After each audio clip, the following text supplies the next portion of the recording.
تو یہ میری رحمت تھی، اللہ کے خلیفہ بنے یہ میری رحمت تھی، برتری ملی یہ میری رحمت تھی، نبی علیہ السلام کو شان ملی میری رحمت تھی، کیونکہ ہر جہان پر میری رحمت ہے۔ تو ساروں نے جب شانیں بیان کی تو حضور نے وہ شان بیان کی کہ جس شانوں میں ساری شانیں ہیں، اور یہ حضور نے گویا کہ اس طرف اشارہ کر دیا، اے گروہ انبیاء تمہیں جو بھی شان ملی ہے جہان میں ملی ہے، میں وہ ہوں کہ میری شان یہ ہے کہ ہر جہان پہ میری رحمت ہے۔ مطلب یہ ہے جسے جو بھی ملا ہے مجھ سے ملا ہے۔ ایسے صورت میں جان آکھاں، ایسے صورت میں جان آکھاں کہ جانے جہان آکھاں، اور سچ آکھاں تو میں رب دی شان آکھاں، اور جس شان تو شانہ سب بنیا۔ اور بابے بولے شاہ صاحب بولے سارے نور عہدے نوروں، سارے نور عہدے نوروں، عہدہ نور حضوروں، سارے نور عہدے نوروں، عہدہ نور حضوروں، اس نو تاج عرش تو ملیا موسیٰ نو کوتوروں۔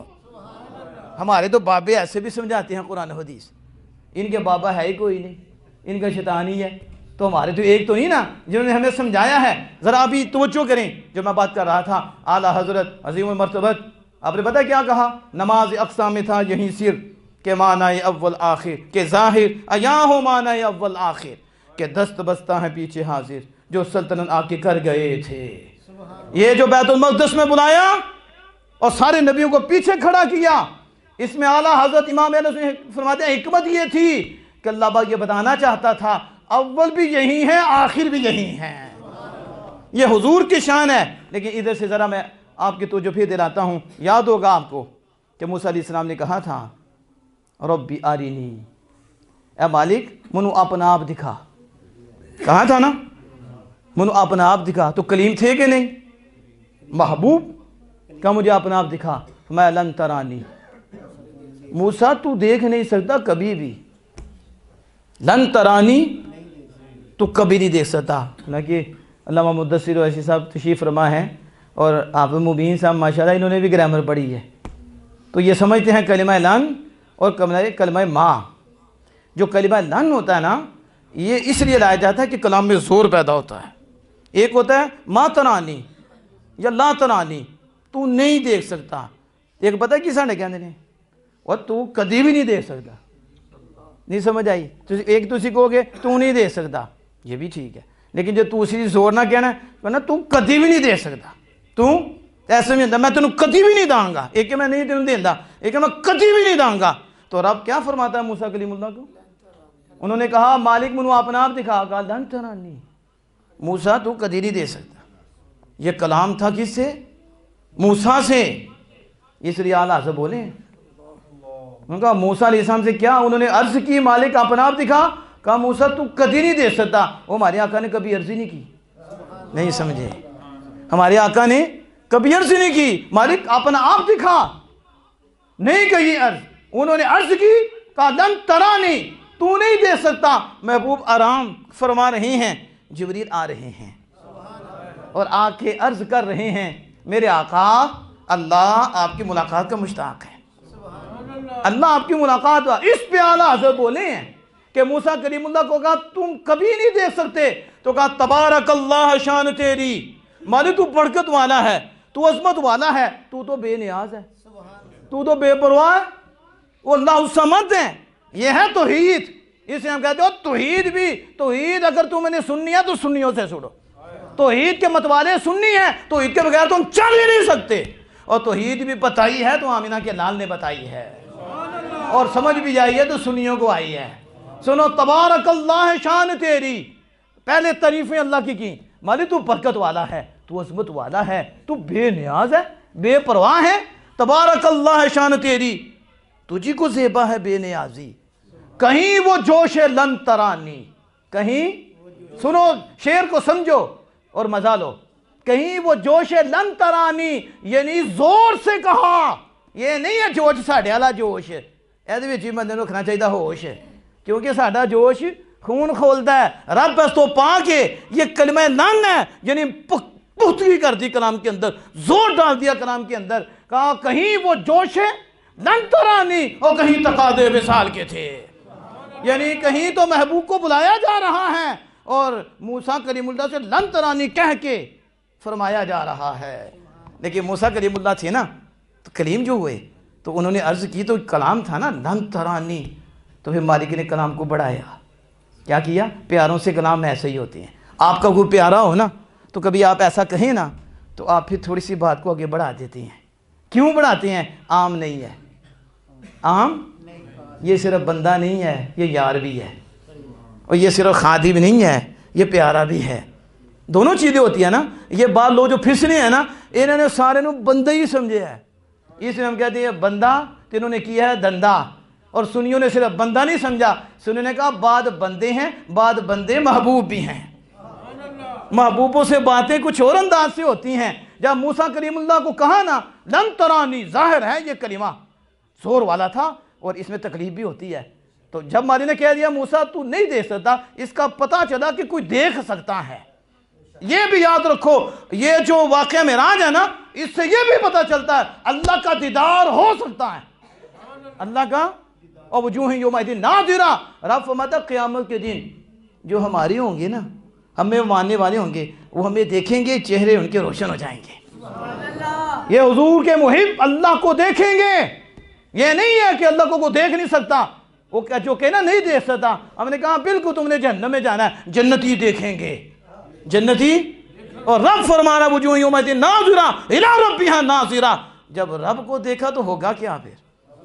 جنت میں رب کا دیدار جنتیوں کو ہوگا، قرآن ہے۔ لیکن یہ بھی آج بتا رہی ہے لن ترانی، موسیٰ تو نہیں دیکھ سکتا، یہ نہیں فرمایا کوئی نہیں دیکھ سکتا، تو نہیں دیکھ سکتا، لیکن یار دیکھیں گے۔ کہا وَلَكِنْ انظُرْ إِلَى الْجَبَلِ فَإِنِ اسْتَقَرَّ مَكَانُهُ فَسَوْفَ تَرَانِي، لیکن موسیٰ پہاڑ کی طرف تو دیکھو۔ جب دیکھ ہی نہیں سکتے تو اگلی بات کیوں بڑھائی ہے مالک نے؟ میں نے بتایا پیاروں سے بات کیسے ہوتی ہے، یہاں سارے یہ کہ جیسے ہی سمجھتے ہیں۔ کہا وَلَكِنْ انظُرْ إِلَى الْجَبَلِ، لیکن موسیٰ آپ پہاڑ کی طرف تو دیکھو۔ تو جب پہاڑ ٹھہر گیا نا ساڑھا جلوہ آئے گا، تو پہاڑ ٹھہر گیا نا تو فَسَوْفَ تَرَانِي، تو ان قریب تسی بھی دیکھ لو گے، تسی بھی دیکھ لو گے۔ فَلَمَّا تَجَلَّى رَبُّهُ لِلْجَبَلِ جَعَلَهُ دَكًّا وَخَرَّ مُوسَىٰ صَعِقًا، پر جب اللہ کی صفت کا جلوہ ذات